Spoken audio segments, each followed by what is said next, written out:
Entre 1,5 et 2 tonnes de CO2 émis pour environ 1400 litres de carburant dépensés pour 604 km. C'est le bilan carbone de l'aller-retour effectué en avion privé par le nouveau ministre de l'Éducation Gabriel Attal, la première ministre Elisabeth Borne et leur staff le jour de la rentrée des classes. Partis de la base aérienne 107 de Vélizy-Villacoublay, les deux membres du gouvernement ont emprunté un Dassault Falcon 7X pour rejoindre Rennes, où une voiture les attendait pour les emmener à l'école élémentaire Amandine Mallet à Saint-Germain-sur-Île. Un déplacement qui leur a valu de se faire fustiger sur les réseaux sociaux, dans les médias et par leurs opposants.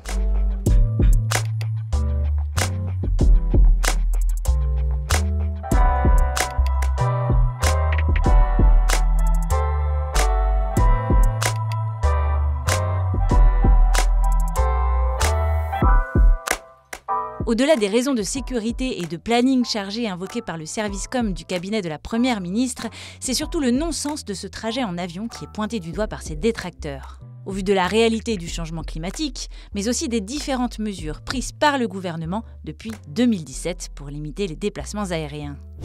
En novembre 2020, Jean Castex, alors Premier ministre, signe une circulaire pour limiter l'utilisation de la flotte gouvernementale. La voie aérienne ne pourra être autorisée que lorsque le temps de trajet par la voie ferroviaire est supérieur à 3 heures, peut-on lire dans ce document toujours en vigueur. La destination pose donc évidemment question, car si un trajet Paris-Brest pourrait être plus compliqué à réaliser dans le temps imparti dont bénéficiaient la Première ministre et son ministre de l'Éducation, le déplacement Paris-Rennes est beaucoup plus rapide depuis 2017. Cette année-là, Emmanuel Macron a en effet inauguré la LGV, permettant de faire ce trajet en 1h25 au lieu de 2h à 2h15 auparavant. Enfin, une mesure inscrite dans la loi climat votée en 2021 aurait pu freiner les équipes des deux ministres quant au choix de prendre l'avion. C'est celle qui supprime les vols intérieurs sur le territoire français si une alternative de liaison ferroviaire directe de moins de 2h30 est possible. Une mesure entrée en vigueur en mai 2023, mais qui peine à être mise en application, seules 3 liaisons étant pour le moment concernées, Paris-Orly à Lyon, à Nantes et à Bordeaux. Résultat, en faisant ce trajet, les deux membres du gouvernement ont émis entre 1,5 et 2 tonnes de CO2 en fonction du calculateur utilisé. D'ailleurs, plutôt 2 tonnes, puisqu'il s'agit d'un vol privé, plus émetteur qu'un vol grand public, le nombre de passagers étant bien inférieur.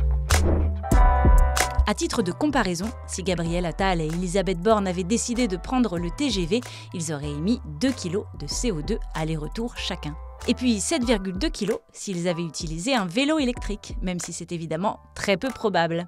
70 kg en voiture et 80 kg en bus.